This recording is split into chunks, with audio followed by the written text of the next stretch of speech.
Bueno, gracias por el aplauso. ¿Se escucha bien? Sí. Bueno,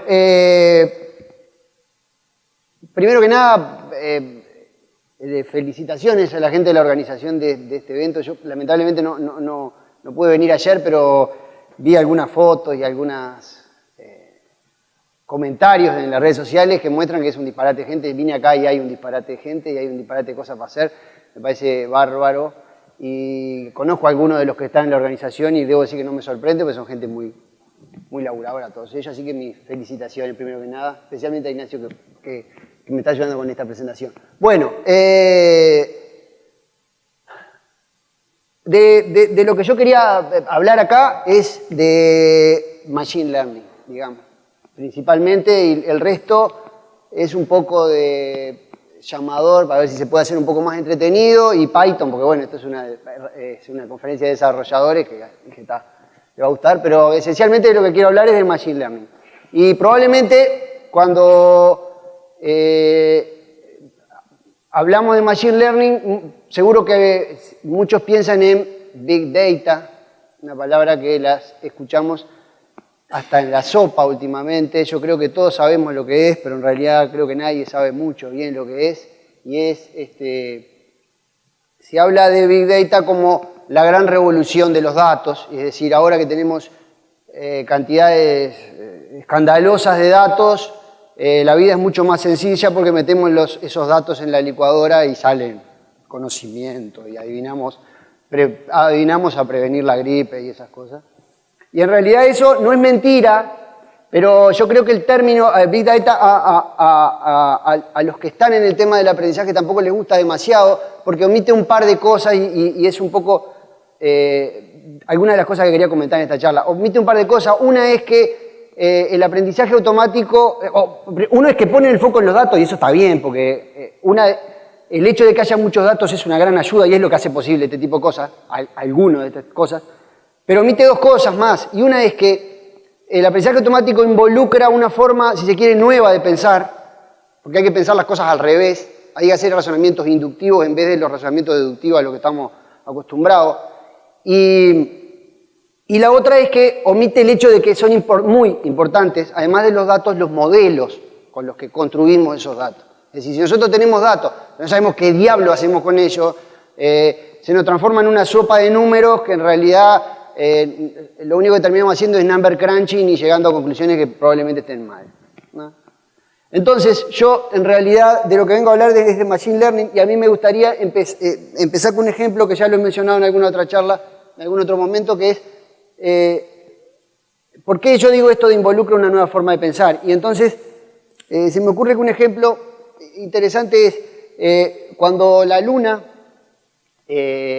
en el campo se dice que cuando la luna se hace con agua, tal vez alguno lo escuchó, cuando la luna se llena, está nublado, va a estar, el mes siguiente va a llover mucho, ¿tá? Entonces, si uno lo ve desde una visión, desde una posición racionalista o deductiva, eso no tiene sentido.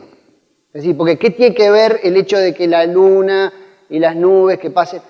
¿No? Tratamos de buscarle una explicación y decimos, no, eso no tiene sentido. Pero en el campo una cosa que sucede es que se observa mucho la realidad. Y entonces, no es que alguien sepa por qué sucede, cuál es la causa de que suceda, pero lo que sí observan es que muchas veces ha sucedido antes que cuando la luna se hace con agua, el mes siguiente llueve, ¿sí? Es decir, hay un razonamiento empiricista, observan los datos y encuentran una correlación. No sabemos por qué sucede, pero sucede habitualmente, ¿sí? Entonces, eso nos permite predecir luego que si otra vez sucede que la luna se hace con agua, va a llover, ¿va? Y así es como funciona. No vayan a creer mucho la ciencia, digamos. Cuando las pruebas de medicamentos se hacen con ese tipo de cosas. Se hacen pruebas sobre ciertas hipótesis y se miden cosas, ¿tá?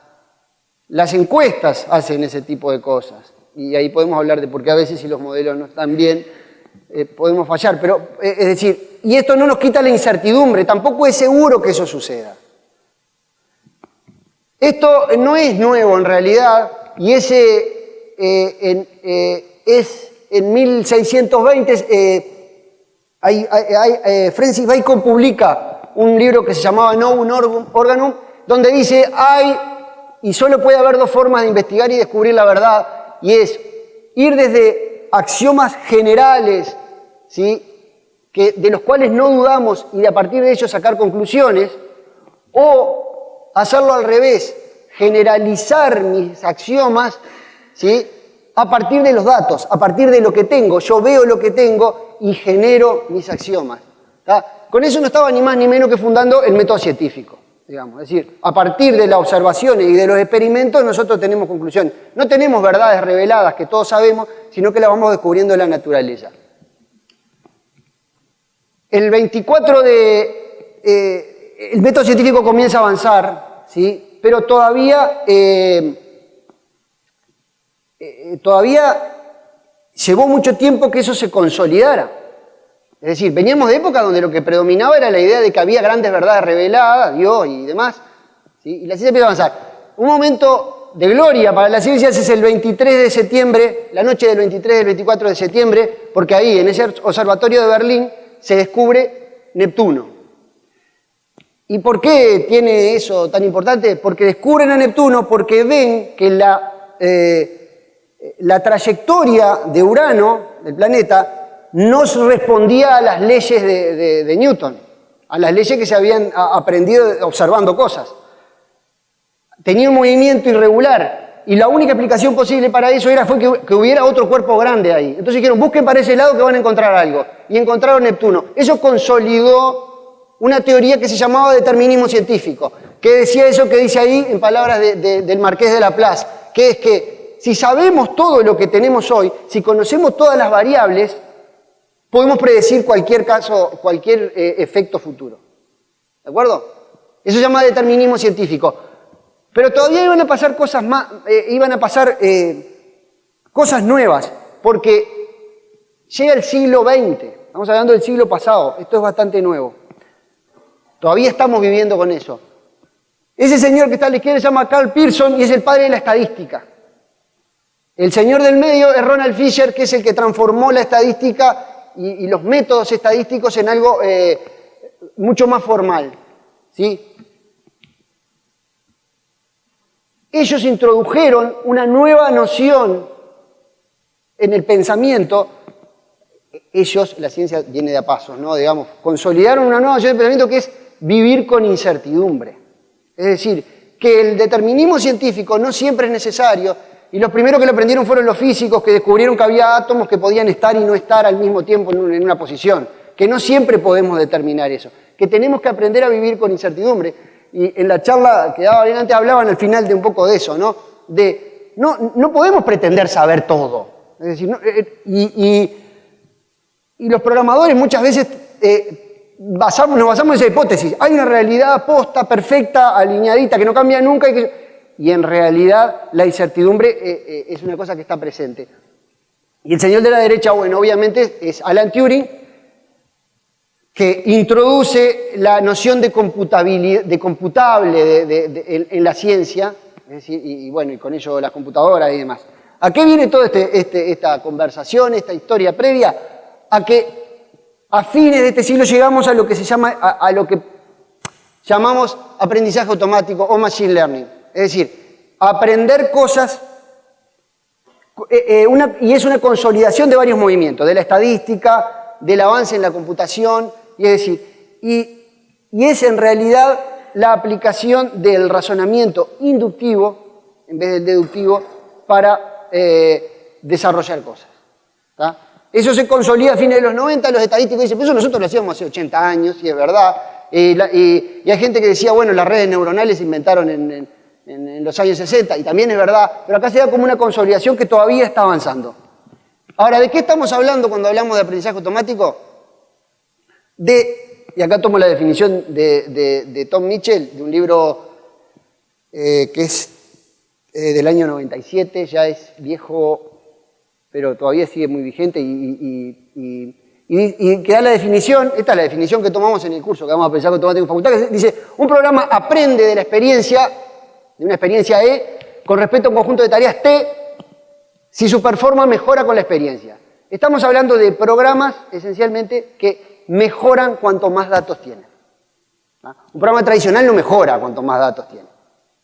¿Verdad? Un programa tradicional hace siempre lo mismo, digamos, ¿no? Responde a su entrada de una forma algorítmica. Estos programas lo que tienen en común es que aprenden de la experiencia. Que cuanto más experiencia tienen, mejor funcionan. Por ejemplo, un robot que cada vez que va aprendiendo a medida que se choca con las paredes. Es decir, choca con una pared, aprende que se la chocó, la próxima vez intenta por este lado, choca con otro, y así va mejorando su experiencia y mejorando su comportamiento. Algunos robots, ¿no? Hay otros robots que tienen método determinístico y se tocan la pared de la derecha y les va bárbaro. También son válidos.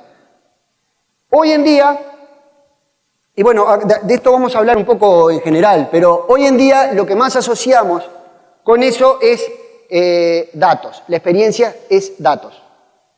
Cuando hacemos data mining, por ejemplo, lo que decimos es, cuanto más datos tenga, mejores cosas hago. Ha habido revoluciones tecnológicas, basadas en esas cosas. Por ejemplo, la traducción automática es mucho mejor, se fue al diablo a principios de este siglo, porque empezaron a incorporar ciertamente grandes cantidades de datos en el análisis. ¿Sí? Pero no los quiero... Bueno, hay ejemplos de éxito, iba a poner acá una cantidad de dibujitos de ejemplos de éxito, pero como creo que ustedes ya deben saber una cantidad, con este Big Data no voy a decir nada, pero las grandes compañías,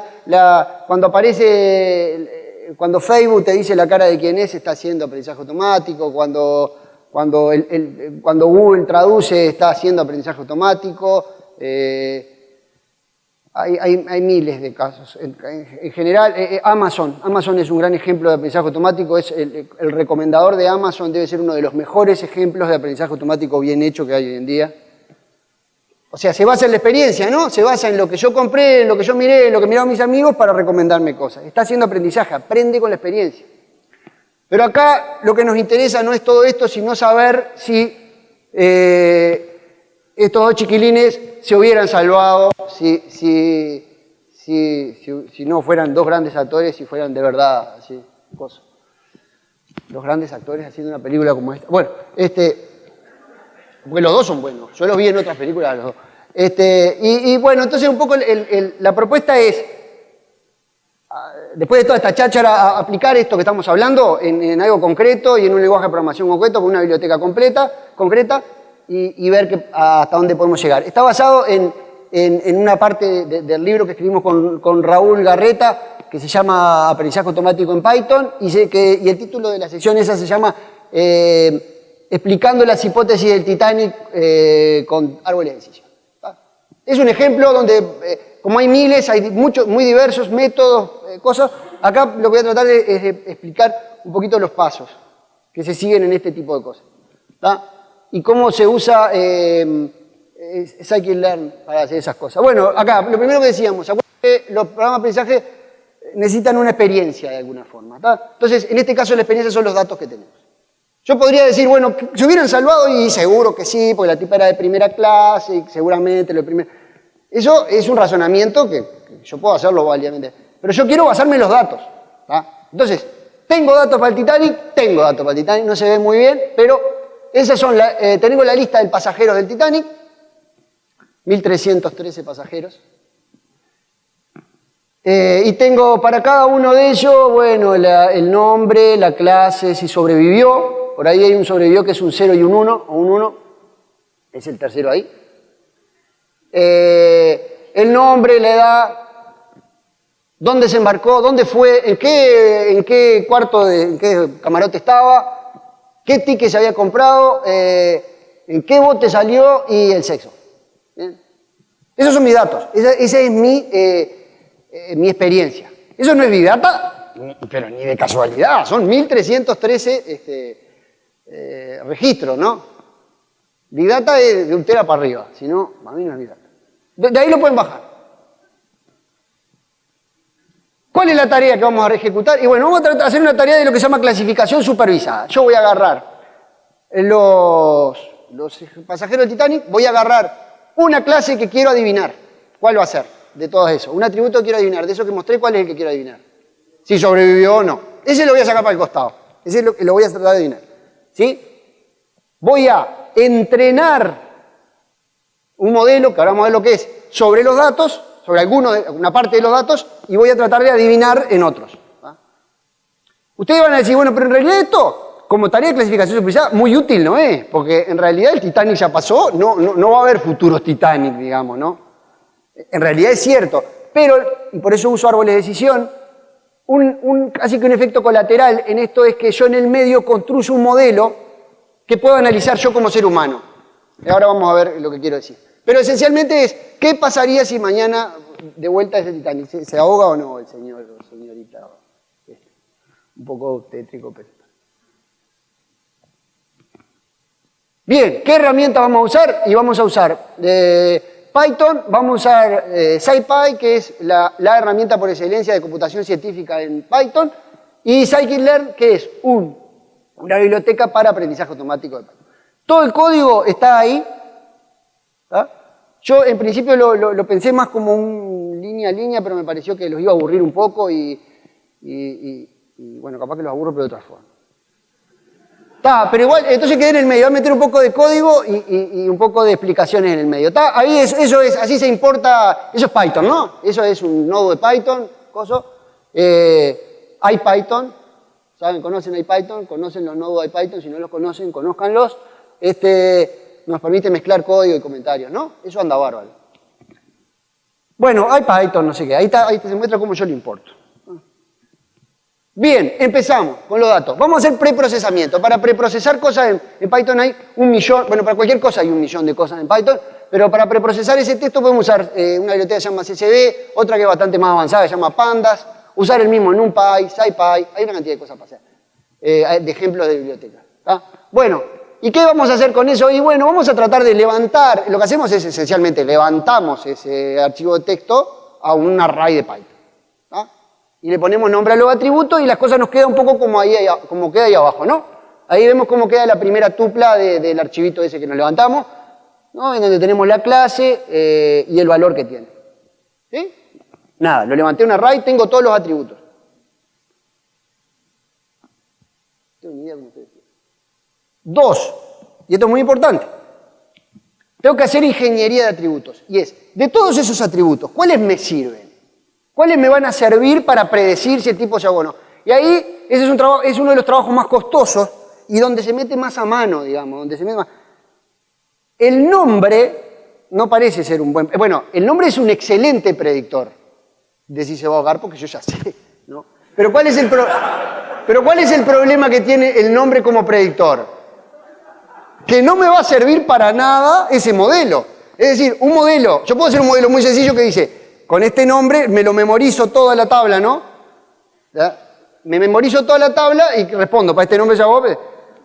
El problema que tiene eso es que, y acá va una conclusión es, yo quiero hacer un modelo que generalice, es decir, que trate de funcionar en casos que no vi. Ese es mi objetivo último. Si yo hago algo que funciona perfecto para mi corpus de cosas, pero no me sirve para predecir, en realidad no me está diciendo nada, no me está creando valor, digamos, ¿no? Entonces, yo tengo que elegir los atributos. ¿Y qué cosas nos van a pasar con los atributos? Esta es una de las partes que más se omite en el aprendizaje automático y es más engorrosa. Y es, ¿qué atributos? Porque los datos son sucios en general. Yo los datos no los puedo cambiar. No puedo ponerlos en una tablita preciosa como siempre. Los datos están ahí. Entonces, ¿qué atributo utilizo para aprender? O sea, ¿cuáles voy a usar? ¿Qué hacemos cuando no tengo valores? Acá en la lista hay gente que no sé la edad, por ejemplo. No figuraba la edad en mi lista de pasajeros.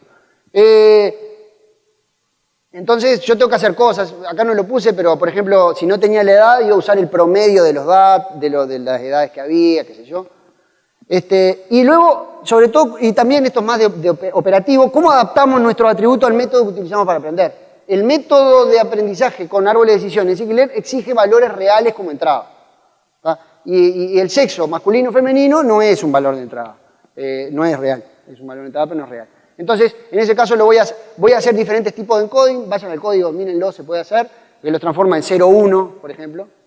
Bueno, mis datos quedan una cosa así. Luego de todo ese proceso que no les mostré cómo se hace, mis datos voy a quedar con una nueva lista de features más limpia, que es la edad, el sexo, ¿sí? Y 3 atributos. Uno es, estaba en primera clase, estaba en segunda clase o estaba en tercera clase. ¿Sí? Esto se debe a que los valores numéricos no tienen ningún orden entre ellos, primera, segunda y tercera, los efectos del método. El método podría suponer que están ordenados y yo no quiero. Entonces, simplemente creo 3 columnas donde le pongo el 1 donde corresponde. Eso se llama one hot and coin. ¿Está? Pongo el 1 en el atributo que tiene. Si está en primera clase, el 1 está en primera clase.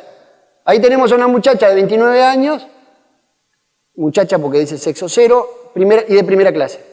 Podría ser Kate Winslet. Kate Winslet era un poco más joven. Y 1 es que sobrevivió, si mal no recuerdo. Sobrevivió. ¿Está? Ese es mi valor objetivo. ¿Se va entendiendo? ¿Sí?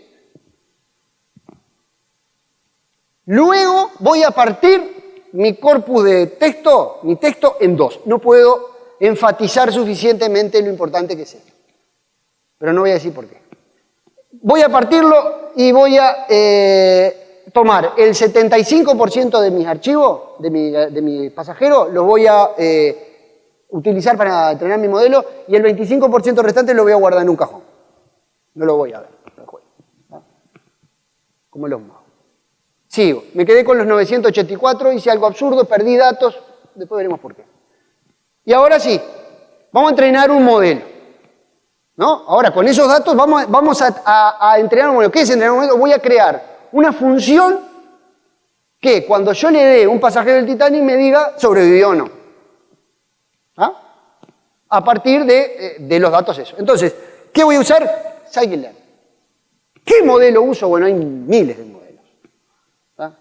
Va a depender mucho de mi realidad. Puedo usar método estadístico, puedo usar método discriminativo, puedo usar redes neuronales, no sé qué. Ahí tienen una...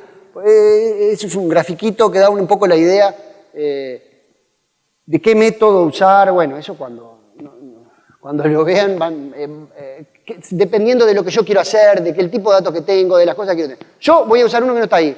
Se llaman árboles de decisión. ¿Sí? Los árboles de decisión tienen una ventaja y es que un ser humano puede entender qué hace ese modelo. Porque un modelo estadístico funciona como una gran bola negra donde yo le tiro los datos. Él me dice, sobrevive, pero vos no sabés por qué. El árbol de decisión, además, y por eso lo de identificar hipótesis, además te hace un dibujo de cómo razona, que es entendible por un ser humano. Ese es un ejemplo clásico de árbol de decisión. Yo digo, bueno, quiero saber si alguien va a ir a jugar al tenis. Entonces mira el pronóstico del tiempo y dice, bueno, si está soleado, se fija en la humedad, y si es muy alta no va, pero si es muy baja sí. Y así con las otras opciones. ¿Se entiende? ¿Se entiende cómo funciona el árbol de decisión? Siempre pregunta por sí o por no, o por alguna categoría, y toma una rama y después no vuelve a cambiar. ¿De acuerdo? Se va moviendo y cuando llega a las hojas, toma una decisión. ¿Tá? Nosotros vamos a tratar de construir un árbol de decisión a partir de los ejemplos del Titanic. ¿Cómo generamos el modelo? ¿Por qué no salió eso? ¿Cómo? Bueno, pero, a ver... La pregunta es, yo quiero generar un árbol. ¿Cómo diablos genero un árbol a partir de esos ejemplos, no? ¿Alguno jugó alguna vez al cara a cara? Sí, alguno jugó. ¿Han pensado cuál es la mejor estrategia para preguntar si yo tengo esa cara?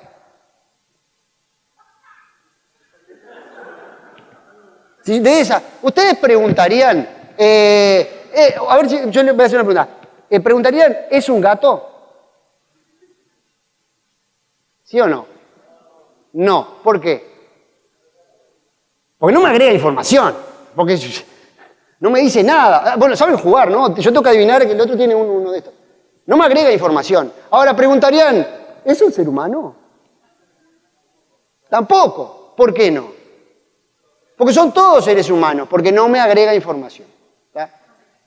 Generalmente, por lo menos mi estrategia cuando juego de cara a cara, y hay algún sustento teórico atrás de eso, es que elijo los atributos que parten mejor al conjunto. Yo preguntaría ahí, creo que si tiene lentes, podría andar bastante bien. ¿Tá? Es decir, ojo, yo puedo preguntar, ¿tiene lentes negros? Y si tengo una suerte bárbaro, invoco y gano.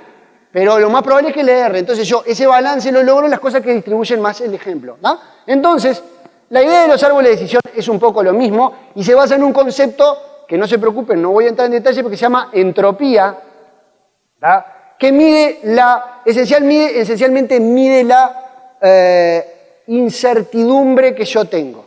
Cuando yo voy a tirar una moneda, mi incertidumbre es máxima si la moneda es equilibrada. Si yo voy a tirar una moneda no sé qué va a salir. Ahora, si mi moneda está cargada, ¿sí? Mi incertidumbre es mínima, es cero. La entropía captura esa medida. Es mínima, es máxima cuando todas las posibilidades son iguales y es mínima cuando hay una que se lleva todos los premios. O sea, cuando hay en la distribución hay una probabilidad que tiene, hay un evento que tiene todo, digamos, hablando en términos estadísticos. El árbol de decisión lo que hace es, utiliza una medida que se llama ganancia de información, que lo que es busca el atributo, de todos los atributos que tiene, en este caso la edad, el sexo, cuál es el que va a disminuir mejor la entropía, cuál es el que ordena mejor el conjunto. Esa es un poco la idea de la ganancia de información. ¿Tá? Es decir, por ejemplo, va a empezar preguntando, y parece razonable, ahora lo vamos a ver en el ejemplo, va a empezar preguntando por el sexo, porque la mayoría de las mujeres, las mujeres se salvaron mucho más que los hombres en el Titanic. Entonces yo, lo primero que pregunto es razonable, porque es lo que disminuye mi incertidumbre. ¿Se entiende un poco el concepto?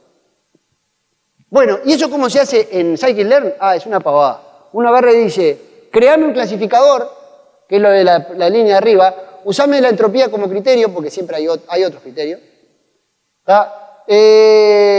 Llegame a 3 niveles de árbol y que queden 5 ejemplos en cada hoja. Eso es lo que se llama podar el árbol, porque si yo hago un árbol muy ajustado me va a pasar como en el caso de los nombres. Eso se llama sobreajuste. Si yo hago un árbol muy largo, con muchas decisiones, lo que voy a lograr es un árbol que me responde para cada caso la situación particular, es casi como memorizar, entonces yo lo tengo que podar para que generalice. Y nos crea ese árbol, ¿tá? Que dice, bueno, lo primero que, recuerden que los valores están hechos numéricos, ¿no? Entonces dice, si el sexo es menor a 0,5, eso quiere decir que es 0, porque puede ser 0 o 1, ¿no? Si es 0, ¿sí? Y la respuesta es sí, pregunto si era de tercera clase, ¿sí? Y así voy preguntando para cada lado, ¿no? Después pregunto si ¿es de tercera clase? No, no es de tercera clase. Entonces pregunto, ¿es de primera clase? Sí, entonces seguramente se hubiera salvado. No, sí, acá abajo.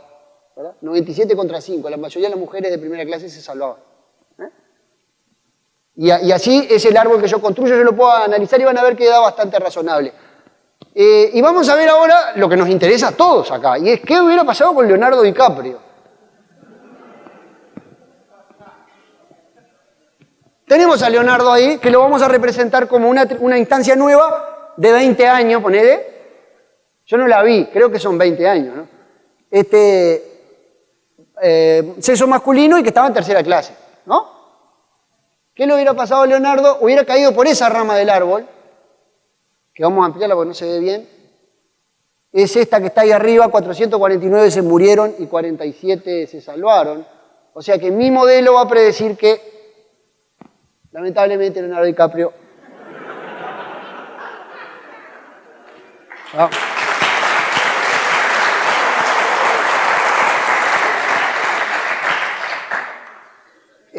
Allá arriba chiquito se ve, no se ve bien, disculpen. ¿Cómo se hace eso en Scikit-Learn? Es simplemente hacer clasificador predict, le doy el conjunto de atributos y me dice 0. Aplica el clasificador. ¿Tá? Les dejo de deberes que sepan qué pasaba con la chiquilina. Bien, y para terminar esto, no tengo ni idea cómo estoy de tiempo, para terminar esto, ¿se acuerdan del que teníamos en el cajón? ¿Y se acuerdan de lo que hablábamos de la incertidumbre? Los modelos de este tipo de datos no pretenden tener una respuesta universal. Es decir, son, por definición, generalizaciones a partir de datos que nosotros esperamos que funcione bien. ¿Verdad? Que funcionen bien en la mayoría posible de casos. Entonces el clasificador construye, es muy divertido, pero yo no sé si está bueno. No sé si funciona. ¿Cómo voy a saber si funciona? Bueno, lo voy a evaluar sobre, ¿se acuerdan el pedacito del corpus que guardé en un cajón? A esas instancias las guardé porque no las vi en el entrenamiento. Para evaluarse hay una medida muy sencilla que se llama accuracy, que es aplicarlo a todos los ejemplos y ver si embocaba o no. ¿Tá? En nuestro caso, acá nos da que invocamos, eso que está en el medio se llama matriz de confusión y dice, bueno, de los que no sobrevivió, yo predije que no iban a sobrevivir 649 y a 13 los maté mal, digamos. Y con los sobrevivió al revés. Eso me da una accuracy, es decir, del total que invoqué, que son los que están en la diagonal, me da 0,83. En el 83% de mis casos, yo invoco, si el tipo, o sea, me hace pensar que es un buen modelo, digamos. ¿Está? Pero eso no es una buena idea, porque yo ahí estoy evaluando sobre el corpus de entrenamiento. Es decir, estoy evaluando, esto es muy importante, evaluando sobre los mismos datos que usé para aprender. ¿De acuerdo? Mi objetivo en este tipo de cosas siempre es predecir datos que no conozco, en datos futuros, digamos, ¿no? Si yo hago un modelo que entrene para reconocer si alguien me va a quedar debiendo con una tarjeta de crédito, lo quiero usar para el futuro, no para saber los que ya me quedan debiendo por ahí. ¿De acuerdo? Entonces, por eso lo que hay que hacer es sacar del baúl el corpus de entrenamiento y medirlo. Y como ven, da un poco más bajo y eso es habitual. Es decir, sobre un corpus que no conocía me da 0,79 mi medida de accuracy. ¿Entiende? Bueno, y por ahí dejamos el Titanic, pero un poco la idea general de este tipo de métodos es eso. Y la idea de Scikit-learn lo que hace, resumiendo, es junta un montón de métodos, les da una interfaz única, es decir, todos los métodos, no importa lo que sean, funcionan igual en Scikit-learn. Pasámelo a este formato de entrada, entrená el modelo usando tal método, y usarlo para predecir de tal forma. ¿De acuerdo? Y me da todas las medidas. Machine Learning es mucho más que esto que yo les conté. Esto es un pedacito muy chiquito de Machine Learning que se llama clasificación supervisada. Un método de clasificación. Hay otros, muchísimos métodos de aprendizaje automático. Lo que está a la izquierda es el curso que damos en facultad, que dan mis amigos Diego Barat y Raúl Garreta en aprendizaje automático. Yo a veces meto un poco la cuchara. Donde se aprenden una cantidad de métodos y fundamentos. Lo de la derecha, en realidad, es el excelente curso de Coursera de Machine Learning que lo da Andrew Ng, que es una de las referencias mundiales de este tema, ¿no? Es basado en el curso de Stanford. También se los recomiendo, está muy bien. Además, hay una parte del curso, después de la primera parte, pongamos la semana 3, Andrew Ng dice, y les aviso que si entendieron lo que pasó hasta acá, que tampoco es una cosa tan horrible, lo que enseñó hasta ahí, si entendieron lo que pasó acá, están arriba del 70% de los ingenieros de Silicon Valley, porque esto es un tema nuevo. ¿Tá? Bueno, hay otro curso de reconocimiento de patrones en el Instituto de Ingeniería Eléctrica, son ejemplos, están empezando a surgir y van a surgir muchos más seguramente.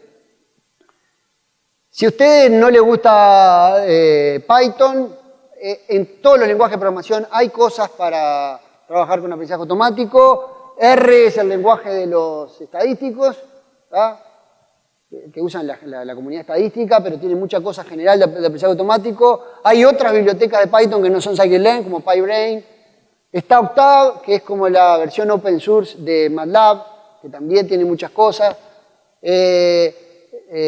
Si no tienen más remedio de trabajar con Java, tiene Aweka, que es una biblioteca súper rica, fue de las primeras que se usó, es una broma lo de Java, no tiene nada.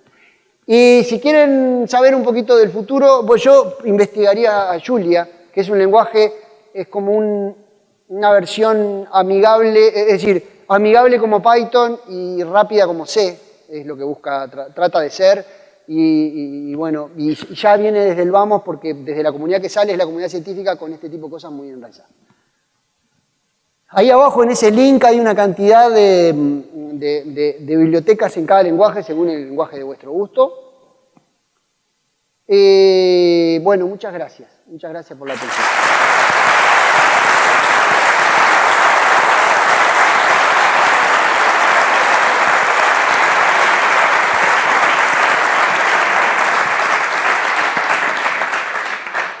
¿Alguien tiene alguna pregunta? Allá.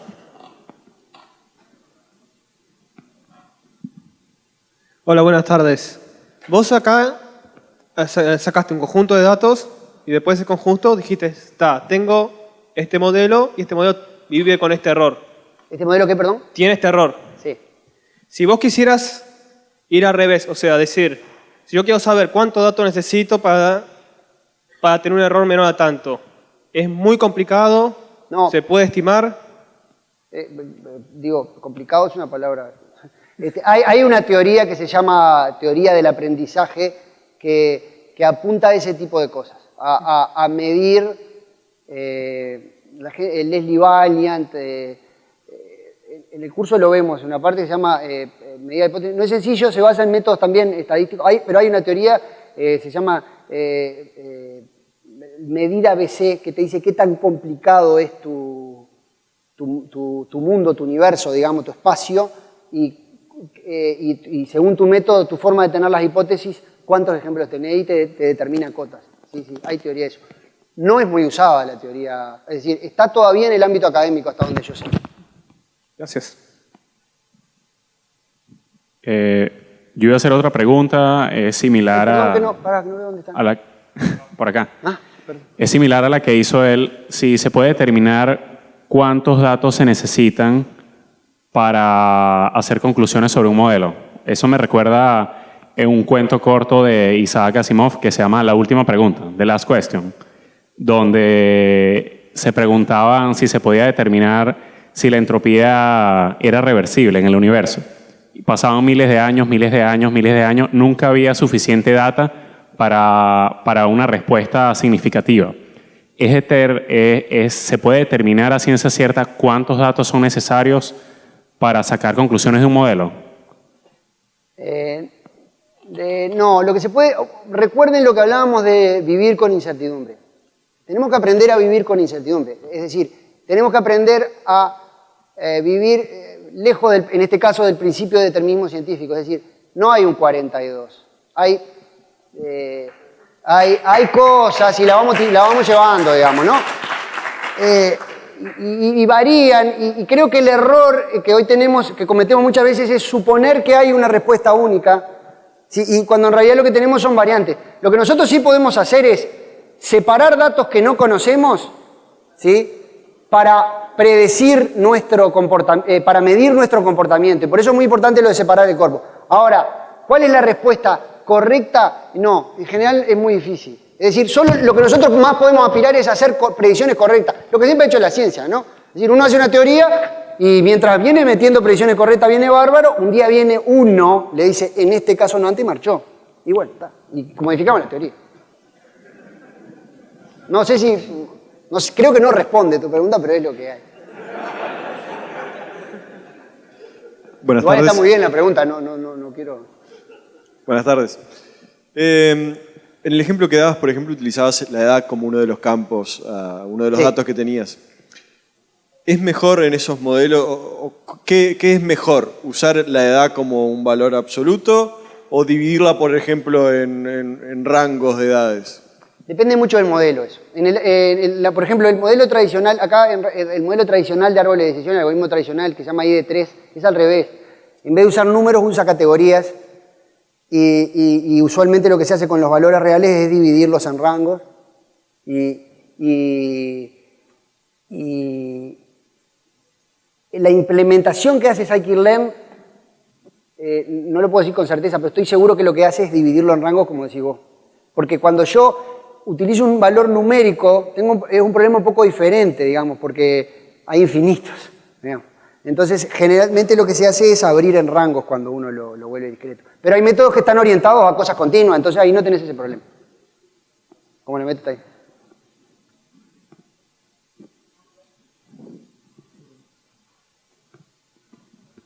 Hola.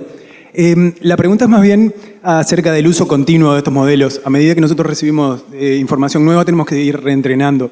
Y supongo que un poco relacionado con las dos primeras preguntas, el estimar cada cuánto reentrenamos debe ser medio difícil. Sí. O algo que tenemos que ir evaluando. Sí. Es una pregunta muy difícil. Es muy buena y muy difícil. Como todas las que me han hecho. Los odio. Hay métodos que son más pensados para estar recibiendo información. Generalmente, si un método es robusto, cuanto más información tenga, mejor es. Pero ahí tengo también el tema del costo que tengo. Porque, a ver, la mayoría de los métodos son costosos de entrenar. Es decir, yo entreno, acá porque tengo 1300, pero te hablamos de un terabyte y esa cosa.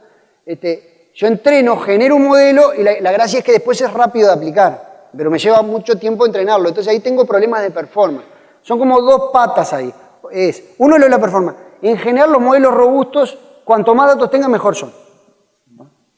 Aunque, perdón, el hecho de traer, es un poco más general, el hecho de tener muchos datos también nos puede traer problemas, porque por la maldición de las dimensiones y cosas así, que es que cuando tengo muchos datos empiezan a aparecer patrones que se pueden dar por casualidad, porque tengo muchos datos. Y si yo agarro justo, descubro esos patrones, saco conclusiones que no son válidas, digamos. Entonces también hay que tener cuidado con esas cosas. Me imagino también, por ejemplo, vos haces una predicción para el Titanic que tiene mucho que ver con primera clase, segunda clase, tercera clase. Quizás esas cosas con el tiempo pasa menos que se salvan más los de primera clase. Bueno, claro, claro. Entonces quizás tengas que incorporar nuevos atributos. Sin duda, sin duda, sin duda. Es decir, este tipo, sí, sin duda. Y hay toda una línea de investigación con eso, donde las cosas que avanzan en el tiempo, además, que van cambiando, estamos de acuerdo. Es decir, generalmente los métodos se basan en una realidad que es, entre comillas, estática. Por eso yo decía que el ejemplo del Titanic en realidad muy útil no es, porque me sirve para predecir otro Titanic. En este caso me sirve para ver el modelo, pero como predictor, en realidad, no. Y es cierto, sí, sin duda yo tengo que ajustarme a ese tipo de cosas. Son especialmente difíciles los problemas de predicción en el tiempo por eso mismo. Porque uno dice, la curva viene así, pero acaban pasando cosas. Entonces, capaz que se comportan diferentes. Si no, pregúntenle a los que quieren adivinar qué va a pasar con el dólar. Vamos con la última. Hola, vos tenés un montón de datos, ¿tá? Y querés saber qué mejor modelo querés utilizar para hacer tus estimaciones. Entonces, ¿qué tipo de trabajo o cuál es la modalidad para seleccionar el modelo? O cómo se trabaja comúnmente para seleccionar el modelo. No hay una respuesta. Generalmente, bueno, por supuesto tenés que conocer las características de los modelos. No te voy a responder nada. Es decir, porque quiero decir, lo que te voy a decir es obvio. Es decir, tenés que saber las características del modelo, tenés que saber las características de tu problema. Ahí por ahí yo ponía un dibujito que busqué por internet, que lo había visto, que está muy retuiteado. Ahí. ¿De qué usar para según el problema? Depende mucho, incluso voy a decir algo que no lo voy a decir si algún día hago de consultor. Depende mucho de lo que vos sepas. Si vos conocés de métodos estadísticos, vas a tender a usar métodos estadísticos, porque uno no puede saber todo lo que hay y esto es muy disperso. Entonces, uno igual puede hacer cosas, puede examinar, por ejemplo, la cantidad de dimensiones que tiene uno. Es decir, una cosa es si yo tengo 1.000.000 de atributos, que si tengo 15, y con 1.000.000 de atributos un árbol de decisión es medio complicado de usar, digamos, porque por cómo funciona y seguramente voy a usar un método estadístico. No sé. Bueno, muchísimas gracias. Bueno, muchas gracias.